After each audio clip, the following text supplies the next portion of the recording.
Everything in this video can be found on a public domain in the full disclaimers down below. Hey, welcome to the Danger Zone. It's Ashley.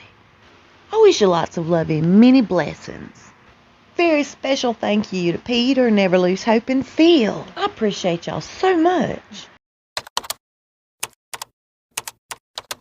You ever met those people that just can't be satisfied? They're never happy. Seems like Meghan and Harry's people, the ones that run after them and worship them for some whatever reason, are now stirring it up again, y'all. It's never good enough. Because Prince Charles and Camilla decided to post this picture to wish Archie a happy second birthday. These people are running around frothing at the mouth like a bunch of lunatics trying to raise all kinds of hell over the fact that Meghan's face wasn't involved. Well, I got news for all of them. These pictures are not authentic anyway. They're created. All because Charles and Camilla's people posted this picture wishing Archie a happy second birthday. So these folks that are rallying around Harry and Meghan, that absolutely worship them for whatever reason, they've been bombarding the royal family social media accounts with the nastiest stuff. Never can they be satisfied. They're never happy. They're nitpicking, looking for something to complain about. If they really want to complain, they need to go ahead and flood Harry and Meghan's social media sites, or maybe their little foundation site, asking them, hey, why are these photoshopped? Why are these digitally created pictures? Are we not good enough to see little Archie? We raise money for him. We buy all of his stuff. We support y'all in such stupid ways. They should feel satisfied with the fact that the royal family stuck their neck out on the line yet again for whatever reason Meghan has held over their head. I am totally convinced that they would even put themselves in a position to acknowledge a child that may or may not exist, that may or may not be their blood. And how in the world could these people get so angry? It's not like the royal family have a slew of pictures to choose from as options. And besides that, it's Meghan and Harry's decision to have kept this child away from the royal family for the last 18 months. And we know how she feeds the media. And so they're all out there saying Doria is having a little get-together at the McMansion with all his little buddies. Really? Do we really believe that? I recently heard she had a falling out with her mom, and she kicked her mom to the curb just like she did her dad. This would not shock or surprise me if it turned out to be the facts. So they're saying Catherine McPhee, David Foster, and their new son will be with Harry and Meghan today, along with several other little kids from the area. I'll tell you what, I wonder if Marcus Anderson's going to make an appearance. The more I look at that child, the more he favors Marcus. It's really hard to tell if this is even the same child from one set of pictures to the next. But a couple of these pictures do, in my opinion, favor Marcus Anderson. And it was really strange. Before he put his Instagram account to private, he had changed his bio to father.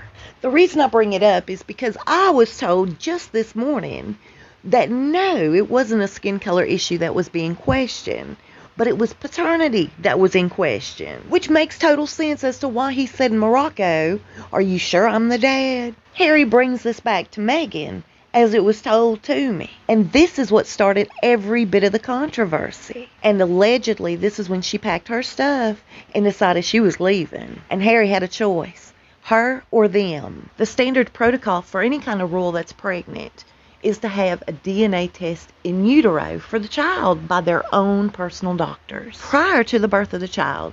It's for the records. That's what was told to me. She shied away from the entire situation when it came to medical staff and the royal family, remember? And it's just my personal opinion, but I never believed she was pregnant. For example, here's Catherine McPhee playing a part as a pregnant woman, wearing a prosthetic pregnant bump. It's almost identical to what Meghan looked like just the other day, minus the fact that this ginormous child's leg was weighing down the top of it. And it was leaked out that Meghan and Harry did split up for a short period of time. And they're saying Harry took 2 DNA tests to prove that this child was his. Who knows whether or not she went through with it? I highly doubt it. I personally believe she would manipulate her way out of that situation. Here's something else that was shared with me this morning. The reason they even brought up the skin color of the child being in question to Oprah by a close family member, because the child that's due supposedly any day now is not being carried by the same person. The genetics aren't the same. And whatever they're up to, who knows? They themselves are running nervous because they know this child has the potential to come out looking quite differently from Archie. But that's any biracial family, in my opinion. My family, for instance, I don't look a thing like my cousins. They have beautiful, dark, wavy hair and dark brown eyes. I don't have that. I personally believe it has everything to do with the genetic makeup of our dads, because our moms are both biracial. And let's face it, Meghan's worked mighty hard to convince the entire world that this is Harry's son. Confident people don't have to work that hard to convince people. And it feels like she's trying to brainwash everybody. Archie Harrison is this child's name. Oh yeah, that's Archie, Harry's son. Innocent people don't work that hard. Just like this goofy book, y'all. She claims this book is a result of a poem she wrote for Father's Day directly after Archie was born, just to commemorate the bond between Archie and Harry. Harry left directly after he arrived. He supposedly had a royal duty to tend to. Father's Day of 2019, it was 40 days after Archie's quote-unquote birthday. So to write a poem about a bond between a father and son, as this child is only 40 days old and you've already missed a week of its life, what kind of a bond could he have truly had at that point? I mean, it's not like he carried him. Now, don't get me wrong, we all love and bond with our kids, whether they're newborn or they're, middle-aged. But listen, 40 days into it, and she's already penning a bond poem? It doesn't make sense. Especially after what she herself has put her own dad through. The whole situation is too hokey in my opinion. But I do believe she's trying too hard to convince everybody that this is Harry's child. And this is how her mind works. She wants this kid to be a ginger so bad. In the book, she has Harry as a military man. She's looking out the window.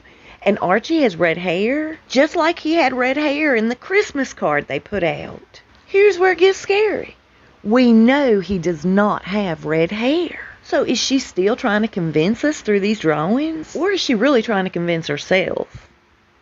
Now, for Archie's birthday, they've asked a special request. They've called out to all of their followers, asking them to donate a minimum of $5. That right there is to ensure everybody gets the old stickaroo. They said for Archie's second birthday, we're inviting you to contribute whatever you can, if you have the means to do so, to bring vaccines to families in the world's most vulnerable places. They want to ensure that there's equality when it comes to these stick and jabs. Have they themselves been stuck already? I'm curious to know. I sure wish they'd flaunt those pictures. Has her dad been stuck? Surely she wouldn't want him to be sick. Y'all, I can only say so much here without them messing with my video, so I'm just going to say this really fast. If there's ever a time to do your own research, that's one thing I'm begging you. Please do your own research. Make sure it's something you really trust, you really want to be a part of, and take into consideration everybody that's involved. Speaking of, it was shared with me that she and Harry reached out to Bill to say, hey, I'm so sorry you're going through what you're going through. No, we're here for you always. Oh, I think she's baiting her hook. And he just might fall for it. Who knows? I guess we'll just have to wait and see what happens. I really hope y'all are having a great day today. Thank you so much for being here. I'll see you soon and we'll talk fast. Y'all please stay safe and be blessed.